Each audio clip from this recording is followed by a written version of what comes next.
다운식의 시장에서는 제가 철렁이면은 절대 안 된다고 했고요. 손목도 꼭 이렇게 접혀 있어야 된다고 했고 팔의 높이도 좀 맞아야 된다고 했습니다. 그런데 이런 부분들은 제가 스윙이 계속 진행이 되면은 같이 모아서 자꾸 짚어 드릴 거예요. 실수가 나오지 않도록. 그런데 제가 지금 꼭 짚어 드리고 싶은 것은 두 가지입니다. 하나는 다운스윙에서 시작을 할 때에 이 삼각형 모션입니다. 자, 삼각형 모션이 뭐냐 하면은요.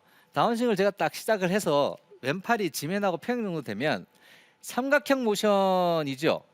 보이세요? 삼각형인 것 같은가요? 네. 이렇게 삼각형이죠. 제가 한번 삼각형이라는 짚어주세요.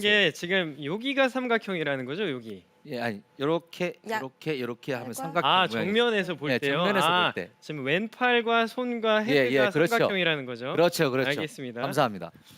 이렇게 다운스윙을 내려올 때에 이 삼각형이 만들어지면은 스윙을 하기가 좀 상당히 좋습니다. 그래서 이 삼각형을 많이 만드는데요. 한 요 정도까지는 괜찮습니다. 한 이 정도까지는요. 아주 이 정도도 괜찮고요.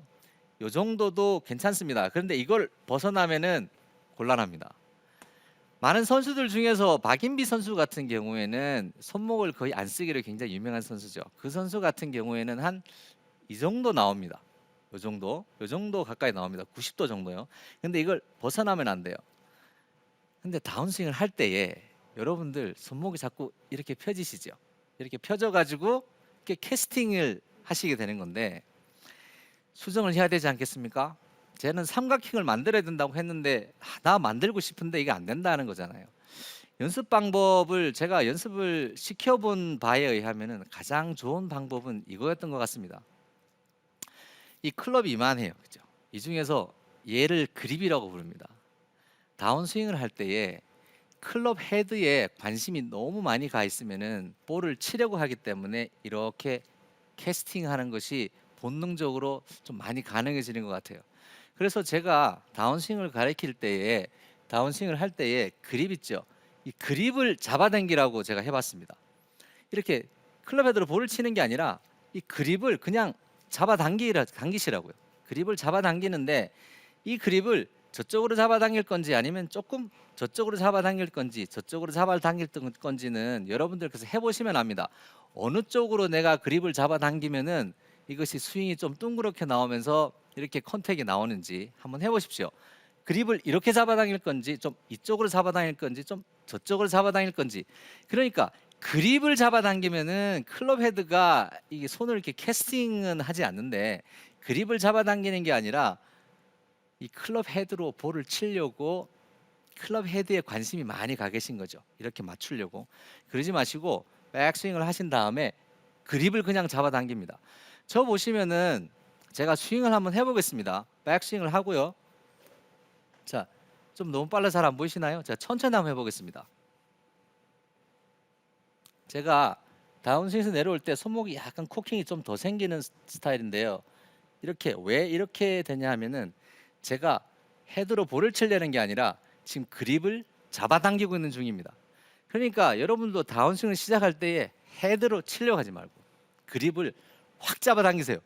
그립을 아주 세게 잡아당기시면은 클럽 헤드가 이렇게 올 시간이 없습니다. 얘를 잡아당기면은 클럽 헤드는 원래는 이게 반대쪽으로 가게 되어 있습니다.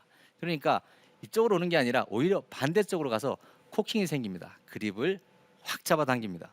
백스윙 탑에서 그립을 잡아당기는 거죠. 지금 가정에서 한 번씩 해보시고 계신가요? 그립을 확 잡아당기게 되면은 클럽 헤드가 풀릴 수가 없습니다. 만약에 풀리잖아요? 그러면 그립을 잡아당기신 게 아닙니다. 좀 당겨보십시오. 뭐 이렇게 매달아 놓고 이렇게 당겨보는 것도 도움이 많이 됩니다. 그러니까 많이 잡아당겨 보십시오. 그리고 두 번째 것도 해결해 드리겠습니다. 클럽 헤드가 자꾸 이렇게 서서 내려오는 거예요. 이렇게 눕지 않고 서서 들어오는 겁니다. 이 경우에는 제가 아까 말씀드린 대로 핸드롤링 자체를 할 수가 없고 이 경우에는 이렇게 치는 수밖에 없습니다. 아니면은 볼이 바로 갈기는 거의 불가능합니다. 클럽 헤드의 경로를 임팩트 구간에서는 똑바로 빼줘야 되는데 벌써 여기 와 있기 때문에 이렇게 그러니까 약간 이런 식으로 스윙을 해줘야지만 똑바로 가는 볼이 나오니까 이건 수정이 거의 불가능해요. 볼을 칠 수도 없고 릴리즈도 안 되고 클럽 헤드가 원을 그리면서 스윙하는 자체가 불가능합니다. 그럼 백스윙 탑에서 이렇게 올라가셨던 이 클럽 헤드를 이쪽으로 좀 눕혀야 되잖아요, 그죠? 그러니까 크로스 돼 계신 분들이 대부분 다 문제입니다. 이렇게 똑바로 계신 분들은 클럽 헤드가 떨어지는 문제가 안 떨어지고 서 있는 문제는 생기시는 분은 거의 없어요. 이렇게 해서 이렇게는 금방 안 하시거든요. 턴 다운스윙에 시간이 있기 때문에 다운스윙에서 만약에 이렇게 스윙이 나오시는 데에 만약에 없는 분이 계시다면은 그립만 잡아당긴다고 하셔도 이렇게 슬롯을 거의 그냥 탑니다. 근데 이 크로스의 경우인데요. 크로스의 경우에는 다운스윙을 시작할 때 약간 타이밍을 주셔야 합니다. 시간을 살짝 주시고 이 헤드가 이쪽으로 넘어갈 수 있는 시간을 줘야 됩니다. 그러니까 보십시오. 여기서 바로 들어가는 것이 아니라 여기서 야구를 할 때 저기 볼이 날라옵니다. 이거 야구 패스입니다. 그러면 이렇게 치려고 할 때 이거를 저희는 전문 용어로는 팁 오버라고 하거든요. 클럽 헤드가 이렇게 도는 겁니다. 그러니까 자 보이시죠? 제가 야구를 하려고 그러면 싹 도는 것처럼 이렇게 샵체를 돌려주셔야 됩니다. 이렇게 돌리면은 샤프트가 원 라인을 타면서 슬롯을 탈 수가 있는데요. 이걸 얼마나 돌리느냐 하면은 제가 연습을 시켜보고 결정을 해서 해보신 분들이 된다 하시는 분들은 이러시더라고요. 클럽 헤드가 엉덩이에 와 있는 느낌이 난대요. 엉덩이에 와 있는 느낌이 나야 이게 그나마 이렇게 슬롯을 타는 거예요. 아니면은 계속 서 있는 겁니다. 그러니까 굉장히 과장되게 엉덩이에 와 있을 정도로 이렇게 내려주셔야 됩니다. 자, 그러면 정리 한번 해보겠습니다. 다운스윙에 들어갈 때의 중요한 점은 이 슬롯이라는 것을 맞추기 위해서 백스윙을 해서 다운스윙으로 전환을 해서 그 동작으로 가기 위한 스윙을 해야 됩니다. 슬롯은 꼭 나와야지만 클럽 헤드가 정상적인 패드로 움직일 수 있기 때문에 여러분들이 볼을 쳐내는 게 가능하고요. 핸드롤링도 가능해지기 때문에 볼의 스피드를 왕창 한꺼번에 늘리는데 거리 안 나시는 분들이 20m, 30m가 한꺼번에 나는 효과가 날 거예요. 이렇게 밖으로 오시는 분에 비하면 그렇습니다. 그러니까 이렇게 슬롯을 꼭 태울 수 있도록 하셔야 됩니다.